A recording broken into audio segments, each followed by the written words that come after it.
And we talked a lot about interoperability, about artificial intelligence, about all kinds of issues the last couple of days. And everywhere where I was, at least, interoperability popped up. So for the last session, we were thinking, well, let's do something else than interoperability. Let's talk about English literature. Our speaker has a background in English literature and German, from my understanding, but she will not talk about it up for. She has a great experience in scrutinizing the government, looking at the services, looking at accountability and evaluation. She knows all the in and out. And think about what will happen without our public services. If they go down, would our government still operate?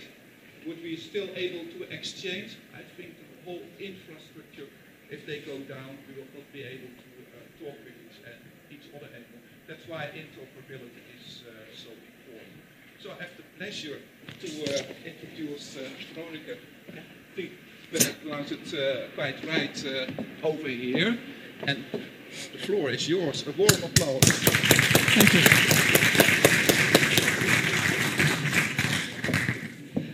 Thank you very much, Marion. And thank you for that very kind introduction.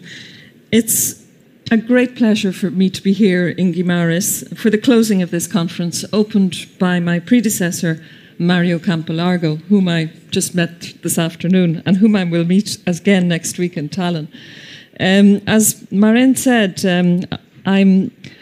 well, he didn't say this exactly, but I'm new in Digit. I'm only 7 months in post, and before that I spent 3 years looking at all the evaluations and impact assessments of all EU policies and rejecting them if they weren't of sufficient quality. So now I've moved to Digit, and it's been an intensive 7 months since I joined, as I have tried to learn about everything that Digit does.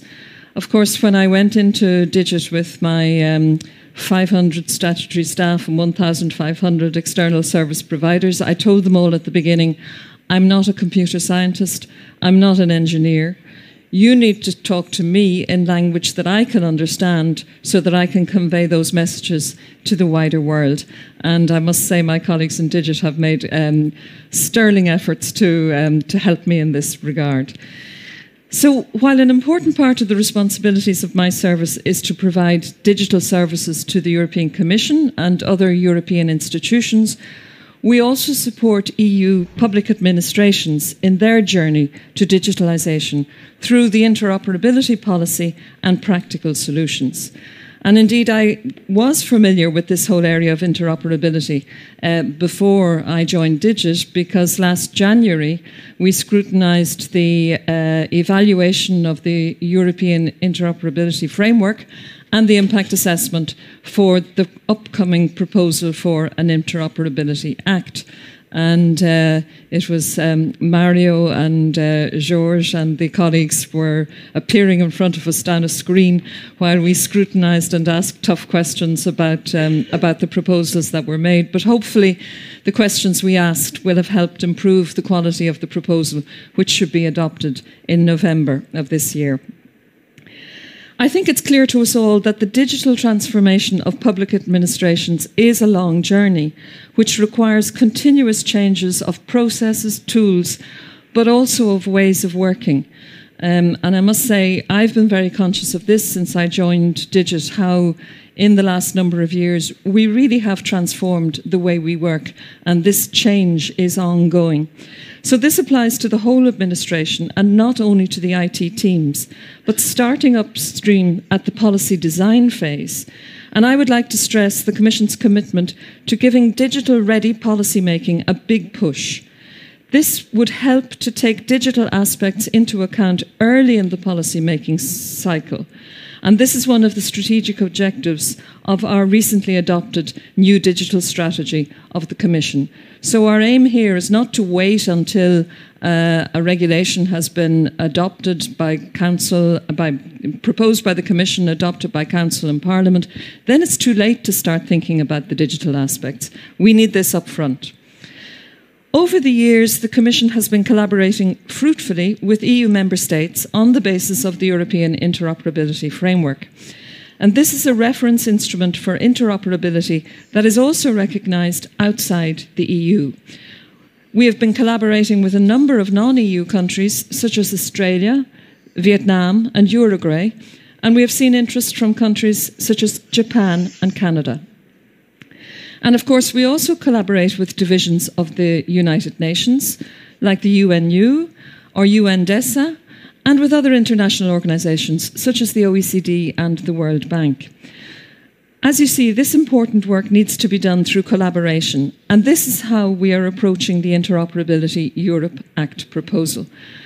The proposal looks at co-creation with core stakeholders, so government, chief information officers, and transparency and flexibility. We aim to avoid any risk of regulatory lock-in to today's technologies or concepts. Not only is the pace of technological development very fast, so are societal and policy needs. Just think of the changes that have taken place in the last couple of years with COVID and the dual transition of digital and sustainable. So let me elaborate a little bit more on interoperability, and more specifically what we mean when we speak about interoperability, why we think it's so important that the EU and member states work closely together in this area, and what are the areas of action we are focusing on with this forthcoming policy proposal. So what do we mean by interoperability? Interoperability enables data exchanges and facilitates connections between IT systems to deliver digital services across boundaries, be they organisational, sectoral, or importantly from the EU perspective, across borders. Interoperability is not only difficult to pronounce, it is also not straightforward to achieve. It may sound technical, and it certainly is, but it goes much beyond technical and semantic aspects. In fact, we find that the organisational and legal aspects are equally important to enable the capacity of organisations and their IT systems to connect and cooperate. And this matters for both citizens and for businesses in their contacts with administrations, and it matters for the administrations themselves. So why does it matter? Interoperability makes the digitalisation of government services efficient. It allows for the seamless and trusted exchange of data and connectivity of services across different levels of administration, borders and sectors. It is embedded in all modern digitalisation strategies. Traditionally, the focus of digitalisation efforts has been very much on industry and the private sector. The role and importance of digitalising the public sector has been underestimated, and this is clearly changing now. Remember the COVID crisis that accelerated actions to allow public services to function online. I think we all found in our interactions with public services during the COVID period, basically what had been unthinkable before suddenly became a reality. If we manage to create a digital transformation of Europe's public sector that is inclusive, fair and open, that is sustainable, value-driven and interoperable, this in turn will result in considerable pull and push factors for the overall digitalisation of European industry and society. And the potential of the public sector to lead a European way of digital transformation has increasingly been acknowledged. For instance, by EU governments in the Berlin and Lisbon declarations, and by local and regional communities in the Living in EU cooperation. Also, we note that digital public administrations have emerged as a particular focus of national recovery and resilience plans, which were developed with the EU support to respond to the COVID crisis. EU interoperability policy is an established policy area for 20 years now, and it is entirely voluntary. The EU has supported it between public administrations through a series of dedicated funding programmes, the latest one being Digital Europe. Through this support, a European Interoperability Framework was first produced in 2004 and then updated in 2010 and 2017. The framework is the common vision of EU public sector IT practitioners on how best to support data exchanges and digitalisation in public administrations across Europe. It's jointly developed and generally accepted but non-binding guideline, and it has become a reference even beyond Europe. Reusability is one of the principles of this framework, and following the collaborative spirit, we have the Join Up portal. In this portal, you can find solutions which are available openly to support public administrations in their digital journey. So how effective was EU interoperability policy so far? And I remember this from reading the evaluation of the European Interoperability Framework last January. So recent evaluations confirm that overall the policy framework and policy goals are broadly accepted and remain valid. Today, with the ever-increasing pace of technological change and societal and policy needs, they may even be more pertinent.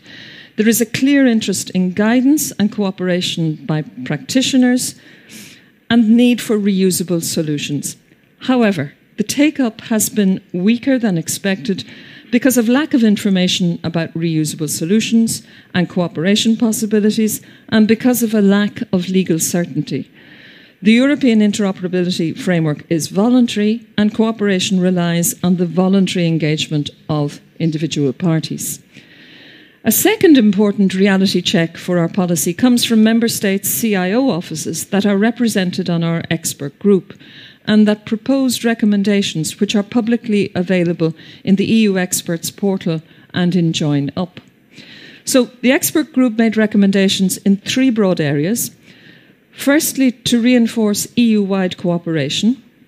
They recommend building a dedicated governance structure to operate EU interoperability practice with a strategic layer at the CIO level or equivalent and an operational layer which would involve experts on specific topics or projects.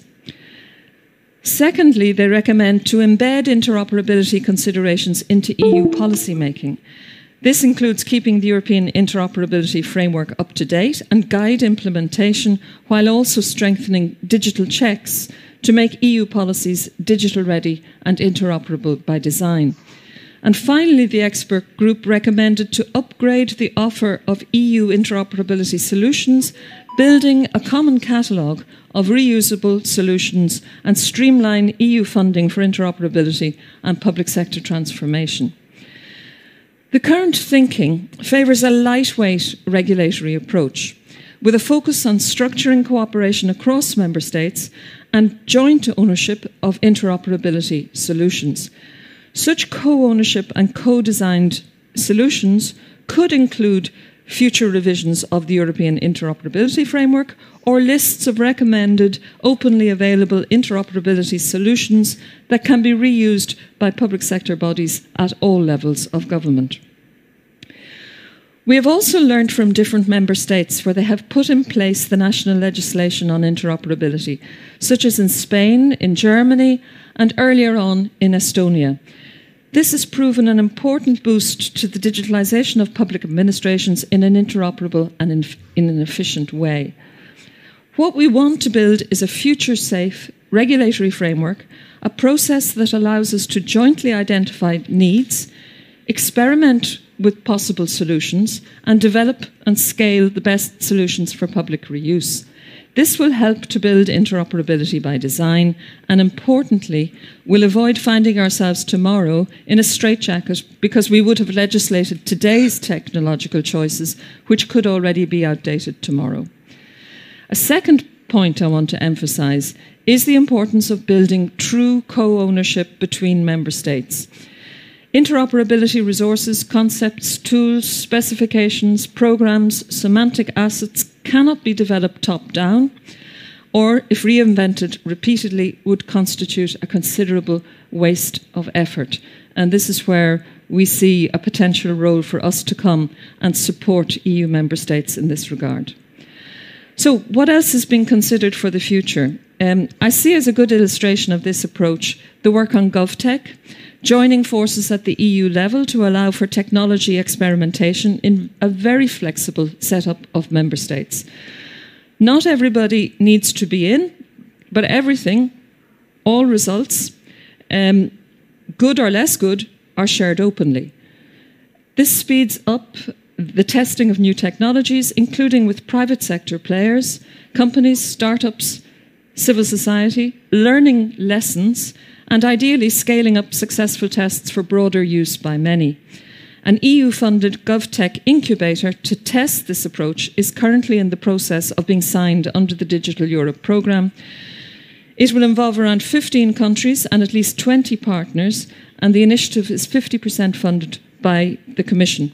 It concerns experimentation at the initiative of Member States, funding being conditional only on the cross-border nature of the pilots. A final area I would like to highlight is sharing experience and supporting skills, especially among public officials. You may know that we are already running a pilot Interoperable Europe Academy with openly available courses on interoperability and digital transformation.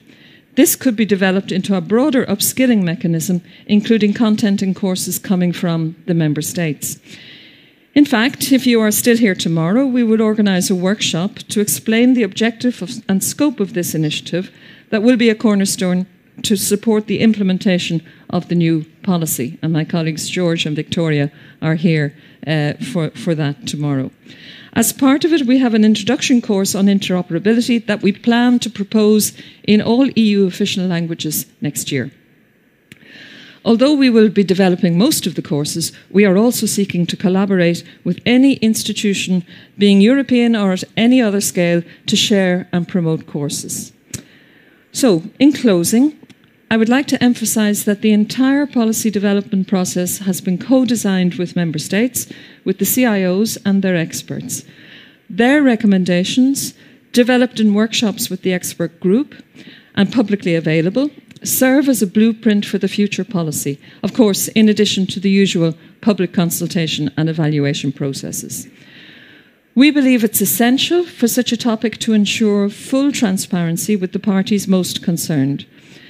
What we want to achieve collectively is that future policy is not a straitjacket, but a springboard for public administrations that are connected in trusted data flows across Europe, offering secure and inclusive end-to-end services to people and businesses. Interoperability cannot be done in isolation, but needs clear rules to ensure a reliable co-creation framework.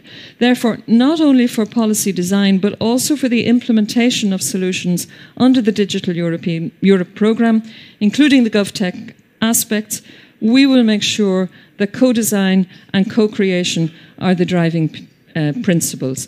So I think really what we want to do is to tap into the expertise that is available at all levels of government in the Member States and beyond the Member States, in all sectors as well.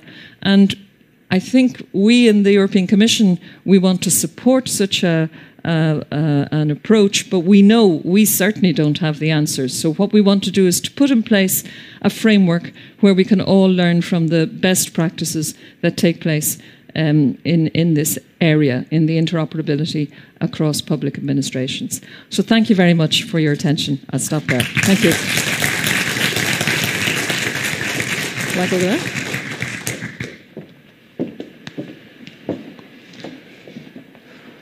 I feel a bit awkward over here, because usually policymakers and people from the European Union ask us all kinds of questions, and now I have to ask you all kinds of questions. Hope I can answer them. Which is the reverse world, maybe, because we are all researchers over here. And when I reflect on your talk, what I took from it is that we need a lot of interdisciplinary knowledge. You talked about legislation, organization, technology, but technology is also consisting of all kinds of fields. And then we need co-creation, and co-creation is so difficult. And then we have to convince also the people to go the same direction. Yeah? And my experience is that decision makers often look at management by magazine. We have some fancy new thing, we read it, and we have to do it. So what's your view on it? From how can you give direction to all the policymakers to Europe, and how can we as researchers also contribute to that? Well, I think we don't really think we will give direction. We will create a framework where we hope everybody can participate. And the idea is, it is huge, it's a vast area. But then on the other hand, when you see what is possible when a crisis comes around, when you see how public administration began to communicate digitally with their citizens during the COVID crisis, you realize that things can happen, things can change. Now, that was an example that was forced on us by an unfortunate event. But our idea in the interoperability area is that we create a framework, and basically the experts in the public administrations, in academia, in the civil society, in the private sector, they work together, and it'll mostly be in individual areas. And then our idea is, through the Interoperability Act and the mechanisms we put in place, we will try to suck up the good examples into and then publicise them openly for everybody to use. And in that way, we hope we can spread the knowledge in the most effective way.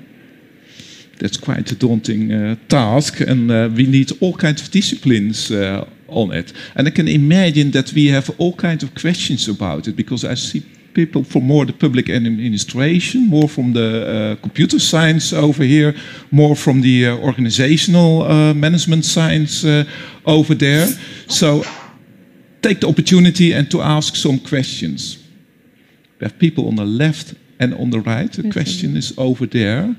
Somebody come up with the mic from upstairs. Please provide your name also and the background. Hello, my name is Xiaoling Zhang. I work in the United Nations Development Program, and more specifically, I work in the Independent Evaluation Office. So you can imagine, I'm very glad to hear in your speech the mentioning of evaluations in several parts of your speech. I just wonder if you can expand a little bit in terms of what you see as the role of evaluation in terms of supporting the further development of interoperability and also e-governance field, or what kind of updates or innovation in evaluation itself that needs to happen to accompany this process. Thank you. Well, I actually spent, I think, about 30 years of my career dealing with evaluation, so it's a subject close to my heart. In the Commission, we have quite a strong structure of evaluation, where funding programmes in particular have to be evaluated periodically. My own personal view is perhaps we have a little bit of a straitjacket in terms of how we approach evaluations, and maybe it is time that we could use more innovative methods of evaluation, because we tend to focus in the Commission of ex post evaluations at fixed points in time, whereas I think there is scope for more ongoing evaluation, smaller evaluations of not of entire programs, but some trying to capture everything that has been done, but evaluate maybe elements of what you're looking at. But in fact, that will be built into the interoperability process in the future, because it is an evaluation process of a sort, that when we have pilots that are successful, they will have been evaluated, and then they are the examples that will be broadly publicised and communicated for other people to learn from. I'm an engineer by education, as you know, and I like evaluation, because if you engineer something, you need to evaluate it, and then you update it, and then you evaluate it, and that's a continuous process. And I really loved that you talked about experimentation. I remember 10 years ago, it was often not done to talk about experimentation. And the European Commission is sometimes a little bit nervous about experimentation, because, as you know, we are under the very close eye of the Court of Auditors. So sometimes this can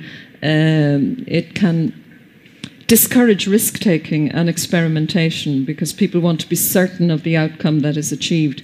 But I think we've managed to create different ways of experimenting by creating, if you like, areas where the purpose is experimentation.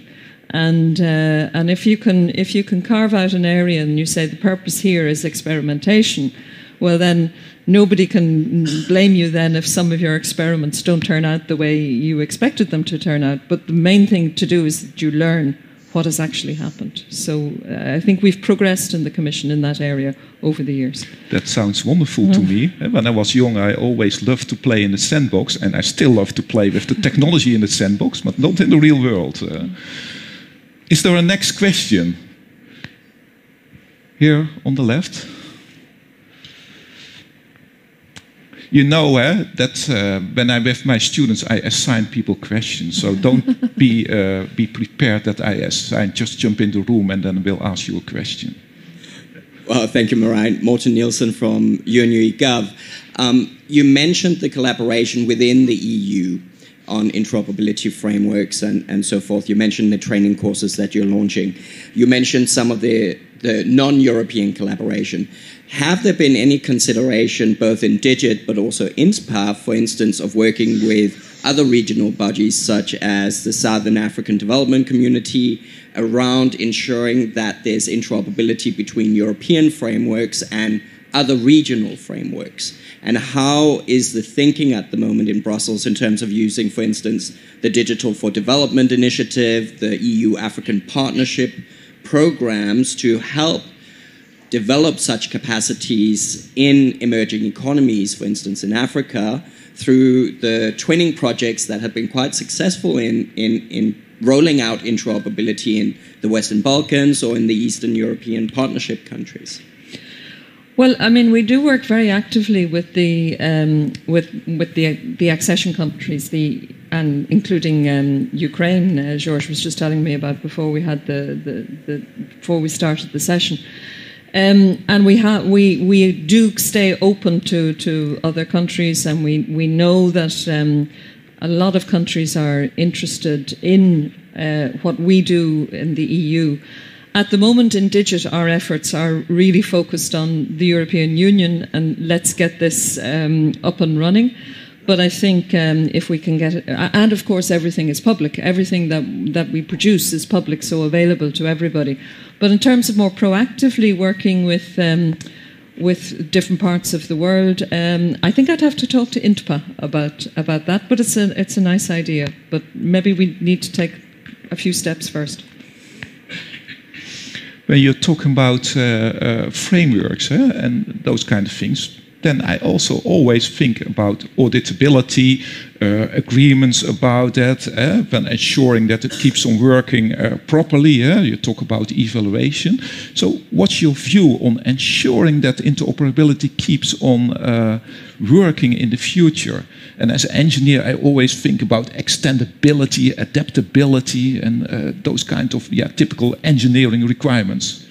Well, I think we will need to evaluate we'll need to have an evaluation plan for how we will evaluate the progress over time and to take on board the experiences, because not everything is going to develop the way we anticipate at the moment. There are going to be unforeseen developments and some unexpected successes and maybe some unexpected failures. So I think we need to put in place a system to make sure that we capture that over time. There's a question in front here.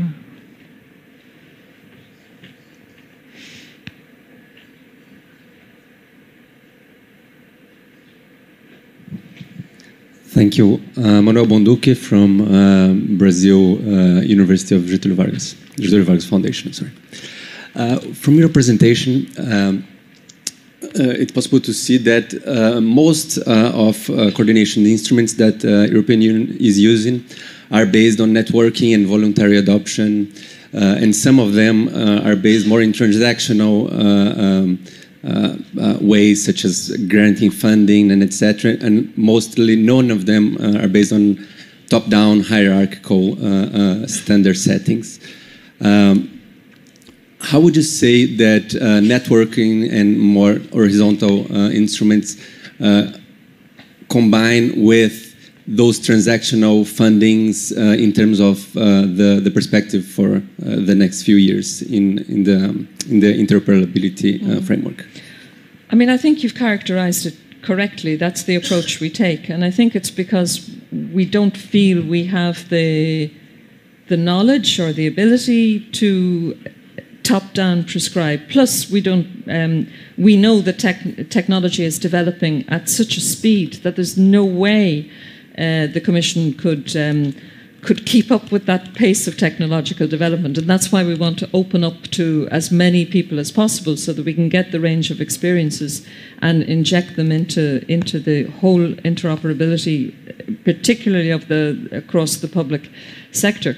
But I mean, in other areas of European policy, we're very directive and very top-down, and usually, I suppose, in collaboration with the member states, but we have a lot of areas of legislation where we do have standards that are agreed at European level, and then they're directives, and then they have to be implemented.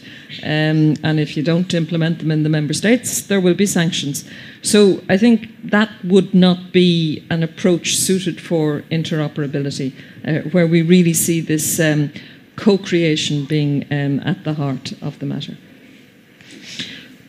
We're nearing the end of the session, but we have room for one more question on the back. Thank you, Maureen. I'm Sal Maloli from Université Laval in Canada. My point is, I like the co-creation of interoperability, but when I look at only Canada with two languages, French and English, this is complicated a little bit. So when I think about Europe, which is different languages, so how do you deal with two things?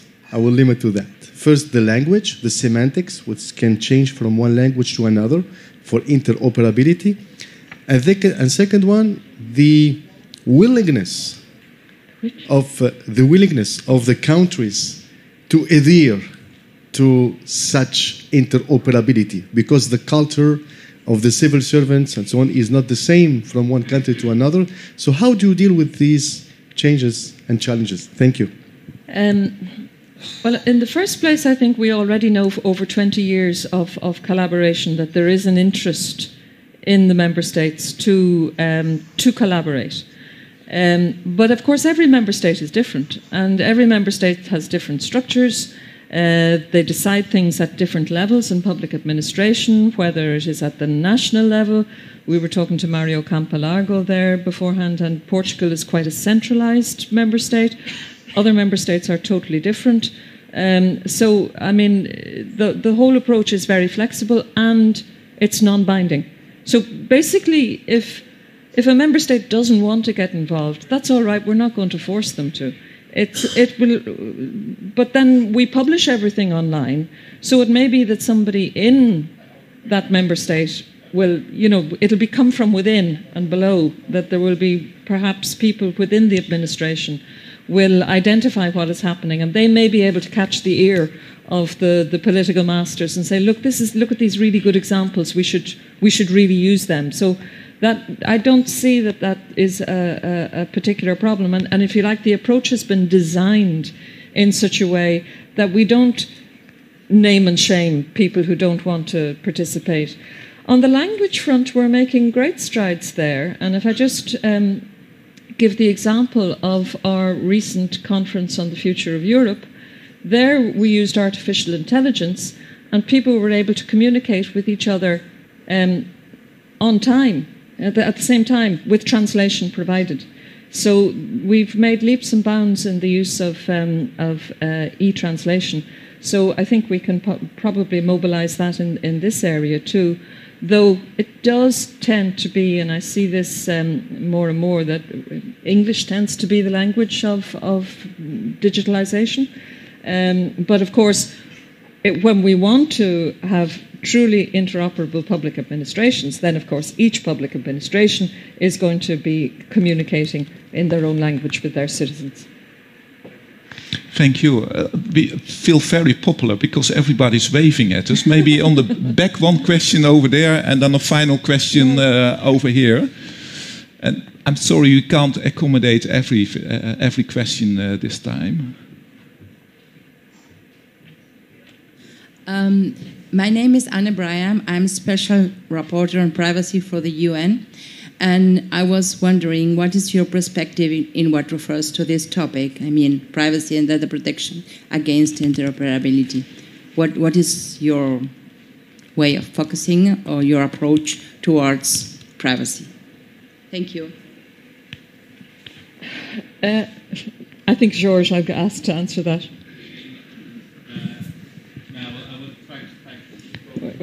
Wait for the mic. Thank you. So, I mean, privacy and privacy is preserved. I mean, it's one of the principles of the European Interoperability Framework regarding also respect. I mean, we respect also GDPR, which was mentioned many times, is becoming de facto standard worldwide. So this is embedded anyway in whatever we do, and because GDPR is a regulation, so it's something we have to apply.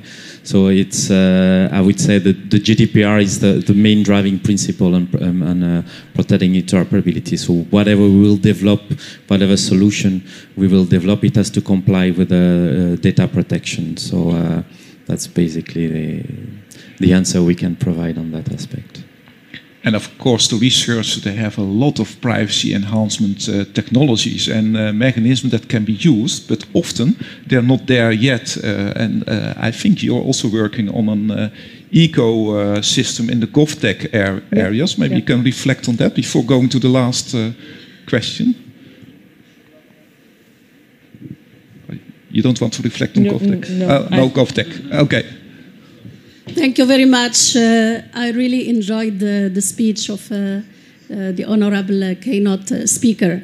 I am from the United Cities and Local Government of Africa, one of the strategic partner of the European Commission as the director of the African Local Academy. And this academy was operated and start to be a key lever to empower human capital in Africa due to the support and thanks to the support of European Commission grant. It was first an operating grant, and last 12 September we signed another framework of partnership agreement on 12 September.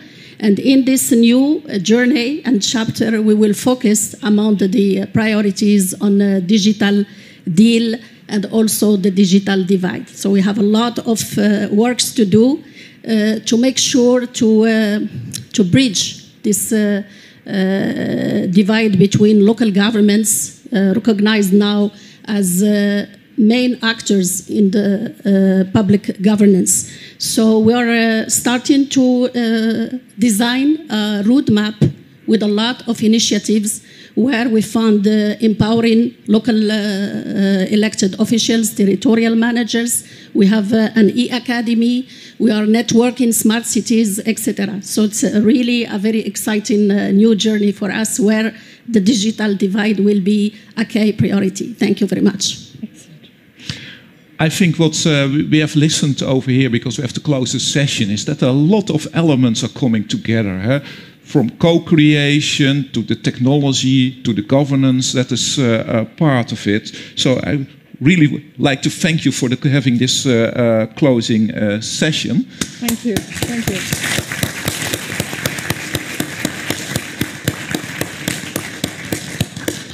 But it's not really closing, because tomorrow is the interoperability workshop going on, and Elisabetta is standing over there to take it over for the announcements of next year's conference.